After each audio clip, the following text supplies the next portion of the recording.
بسم اللہ الرحمن الرحیم۔ السلام علیکم سامعین کرام، آج کا بیان اچھے لوگوں کی صحبت اختیار کرنا اور اپنا کھانا متقی لوگوں کو کھلانے کے بارے میں ہے۔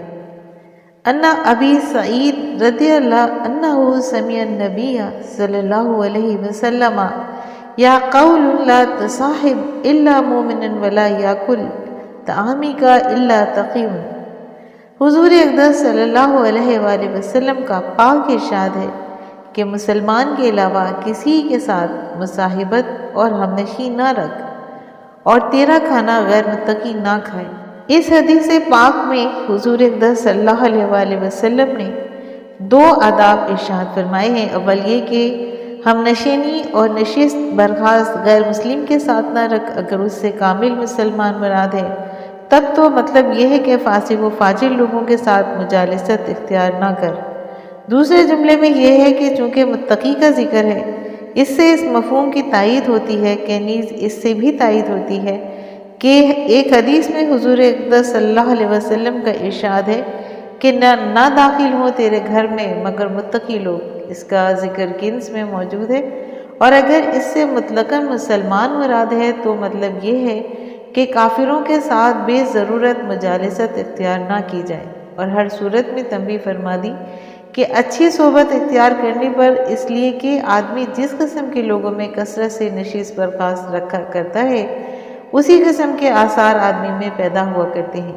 اسی بنا پر حضور اکرم صلی اللہ علیہ وسلم کا ارشاد ہے کہ جو ابھی میں نے آپ کو بتایا کہ تیرے گھر میں متقیوں کے علاوہ داخل نہ ہوں، یعنی ان سے میل جول ہوگا تو ان کے اثرات پیدا ہوں گے۔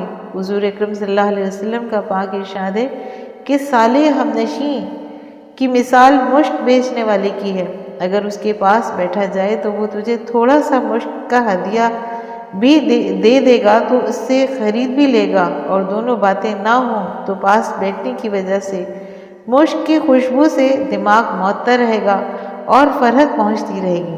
اور برے ساتھی کی مثال لوہار کی بھٹی کے پاس بیٹھنے والے کی، اگر اس کی بھٹی سے کوئی چنگاری اڑ کر لگ گئی تو کپڑے جلا دے گی، اور یہ بھی نہ ہو تو اس کی بو اور دھواں تو کہیں گیا ہی نہیں۔ مشکوات میں اس کا ذکر ہے۔ ایک اور حدیث میں ہے کہ آدمی اپنے دوست کے مذہب پر غور کرتا ہے، بس اچھی طرح غور کرے کہ کس سے دوستی کر رہا ہے۔ اس کا ذکر مشکوات میں ہے۔ مطلب یہ ہے کہ پاس بیٹھنے کا اور صحبت کا اثر بے ارادہ رفتہ رفتہ آدمی میں سرایت کرتا رہتا ہے، یہاں تک کہ آدمی اس کا مذہب بھی اختیار کر لیا کرتا ہے۔ اس لیے پاس بیٹھنے والوں کی دینی حالت میں اچھی طرح سے غور کر لینا چاہیے۔ بددینوں کے پاس کثرت سے بیٹھنے سے بددینی آدمی میں پیدا ہوا کرتی ہے۔ روزمرہ کا تجربہ ہے کہ شراب پینے والوں کی، شطرنج کھیلنے والوں کے پاس تھوڑے دن کثرت سے اٹھنا بیٹھنا ہو تو یہ مرض آدمی میں لگ جاتا ہے۔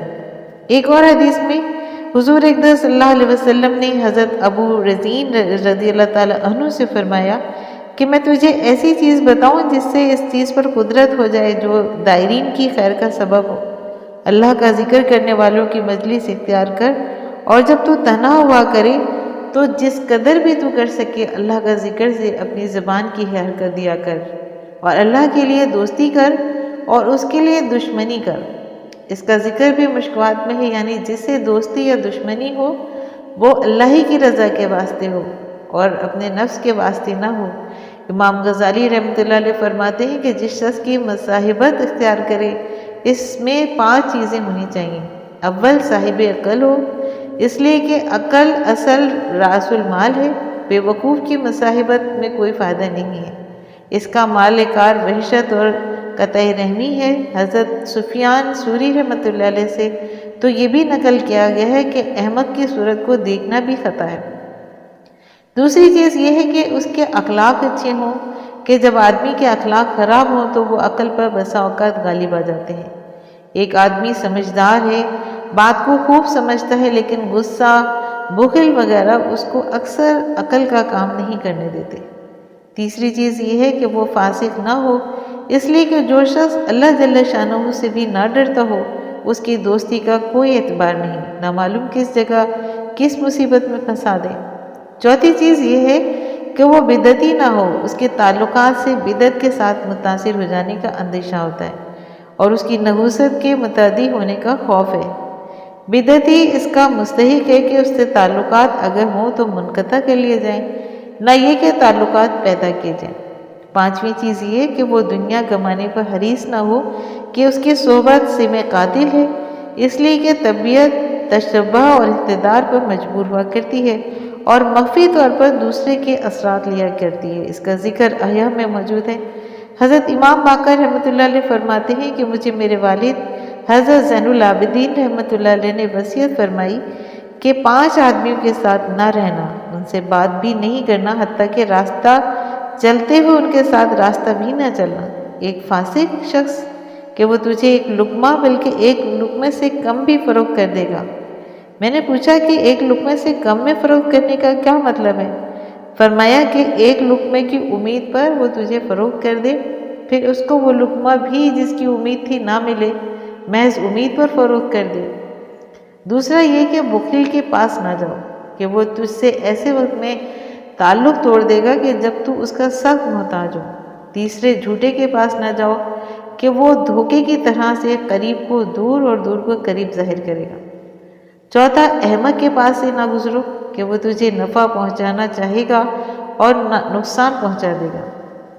پانچواں قطع رحمی کرنے والے کے پاس نہ گزرو کہ میں نے اس پر قرآن پاک میں 3 جگہ لعنت فرمائی دیکھی ہے، روز میں بھی اس کا ذکر ہے۔ اثرات کا لینا آدمیوں ہی کے ساتھ خاص نہیں ہے، بلکہ جس چیز کا ساتھ آدمی کا تلبس زیادہ ہوا کرتا ہے اس کے اثرات مخفی طور پر آدمی کے اندر آ جایا کرتے ہیں۔ حضور اقدس صلی اللہ علیہ وسلم سے نقل کیا گیا ہے کہ بکریوں والوں میں مسکنت ہوتی ہے اور تکبر گھوڑے والوں میں ہوتا ہے۔ اس کی وجہ ظاہر ہے کہ ان دونوں جانوروں میں یہ صفات پائی جاتی ہیں۔ اونٹ اور بیل والوں میں شدت اور سخت دلی بھی وارد ہوئی ہے۔ متعدد روایت میں چیتے کی کھال پر سواری کی ممانعت آئی۔ علماء نے منجملہ دوسری وجہ کہ اس کی وجہ یہ بھی فرمائی ہے کہ مجالست کی وجہ سے اس میں درندگی کی خصلت پیدا ہوتی ہے، اس کا ذکر کوکب میں ہے۔ اور دوسرا ادب حدیث بالا میں یہ ہے کہ تیرا کھانا متقی ہی کھائیں۔ یہ مضمون میں متعدد روایت میں ہے۔ ایک حدیث میں آیا ہے کہ اپنا کھانا متقی لوگوں کو کھلاؤ اور اپنے احسان کو مومنوں کو مورد بناؤ۔ اتحاف میں اس کا ذکر ہے۔ علماء نے لکھا ہے کہ اس سے مراد دعوت کا کھانا ہے، حاجت کا کھانا نہیں ہے۔ چنانچہ ایک حدیث میں ہے کہ اپنے کھانے سے اس شخص کی ضیافت کرو جس سے اللہ کی وجہ سے محبت ہو، اس کا بھی ذکر اتحاف میں۔ رفع حاجت کے کھانے میں حق تعالی شانہ نے قیدیوں کے کھانے کی بھی مدعا فرمائی ہے، اور قیدی اس زمانے کے کافر تھے۔ جیسا کہ آپ نے دیکھا ہو کہ ایک عورت نے محض اس وجہ سے مغفرت ہوئی کہ اس نے ایک پیاسے کتے کو پانی پلایا تھا۔ اور بھی متعدد روایت میں مختلف مضامین میں سے اس کی تائید ہوتی ہے۔ حضور اقدس صلی اللہ علیہ وآلہ وسلم نے تو قاعدہ اور ضابطہ فرما دیا کہ ہر جاندار میں اجر ہے۔ اس میں متقی اور غیر متقی، مسلم، کافر، آدمی، حیوان سبھی داخل ہیں، لہٰذا احتیاج اور ضرورت کے کھانے میں یہ چیزیں نہیں دیکھی جاتی، وہاں تو احتیاج کی شدت اور قلت دیکھی جاتی ہے۔ جتنی زیادہ احتیاج ہو اتنا ہی زیادہ ثواب ہوگا۔ یہ کھانا دعوت اور تعلقات کا ہے، اس میں اگر کوئی دینی مصلحت ہو، خیر کی نیت ہو تو جس درجے کی وہ آخر اور مصلحت ہوگی اسی درجے کا اجر ہوگا۔ البتہ اگر کوئی دینی مصلحت نہ ہو تو پھر کھانے والا جتنا زیادہ متقی ہوگا اتنا ہی زیادہ اجر کا ثواب ہوگا۔ صاحب مظاہر اور امام غزالی رحمۃ اللہ علیہ نے لکھا ہے کہ متقیوں کو کھانا کھلانا اور اطاعت اور نیکیوں پر اعانت ہے، اور فاسقوں کو کھلانا فسق و فجور پر اعانت ہے۔ اور ظاہر چیز یہ ہے کہ متقی اور نیک آدمی میں جتنی زیادہ طاقت اور قوت آئے گی عبادت میں زیادہ مصرف ہوگا، اور فاسق فاجر میں اچھے کھانوں سے جتنی زیادہ قوت ہوگی وہ فسق و فجور میں بڑھے گا، اور جس میں اس کی اعانت ہوتی ہے۔ ایک بزرگ اپنے کھانے کو فقراء صوفیہ ہی کو کھلاتے تھے۔ کسی نے عرض کیا کہ اگر آپ عام فقراء کو بھی یہ کھلائیں تو بہتر ہوگا۔ انہوں نے فرمایا کہ ان لوگوں کی ساری توجہ اللہ تعالیٰ کی طرف ہے، جب ان کو فاقہ ہوتا ہے تو اس سے توجہ میں انتشار ہوتا ہے، میں ایک شخص کی توجہ کو اللہ جل شانہ تک لگائے رکھوں، یہ اس سے بہتر ہے کہ ایسے 1000 آدمیوں کی اعانت کروں کہ جن کی ساری توجہ دنیا کی طرف ہے۔ حضرت جنید بغدادی رحمۃ اللہ علیہ نے جب یہ بات سنی تو بہت پسند فرمایا۔ اس کا ذکر بھی احیاء میں اور اتحاف میں ہے۔ حضرت عبداللہ بن مبارک رحمۃ اللہ علیہ سے ایک درزی نے دریافت کیا کہ میں ظالم بادشاہوں کے کپڑے سیتا ہوں، کیا آپ کا خیال ہے کہ میں بھی ظالموں کی اعانت کر رہا ہوں؟ انہوں نے ارشاد فرمایا کہ نہیں، تو اعانت کرنے والوں میں نہیں ہے، تو خود ظالم ہے۔ ظالم کی اعانت کرنے والے وہ لوگ ہیں جو تیرے ہاتھ سوئی دھاگا فروخت کر رہے ہیں۔ اس کا ذکر بھی احیاء میں ہے۔ ایک حدیث میں حضور اکرم صلی اللہ علیہ وسلم کا ارشاد وارد ہوا ہے کہ جو شخص کریم پر احسان کرتا ہے اس کو غلام بنا لیتا ہے، اور جو ذلیل شخص پر احسان کرتا ہے اس کی دشمنی اپنی طرف کھینچتا ہے۔ اس کا ذکر کنز میں ہے۔ ایک اور حدیث میں ہے کہ حضور اقدس صلی اللہ علیہ وآلہ وسلم کا ارشاد وارد ہوا ہے کہ اپنا کھانا متقی لوگوں کو کھلاؤ اور اپنا احسان مومنین پر کرو۔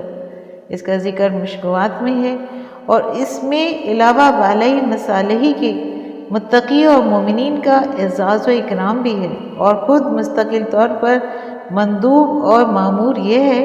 اسی وجہ سے علماء نے حضور اقدس صلی اللہ علیہ وآلہ وسلم کے پاک ارشاد کی جس میں آپ نے فاسقوں کی دعوت قبول کرنے سے منع فرمایا۔ اس کا ذکر مشکوات میں ہے۔ منجملہ دوسری وجہ کی ایک وجہ یہ بھی لکھی ہے کہ فاسق کی دعوت قبول کرنے میں اس کا اعزاز و اکرام ہے۔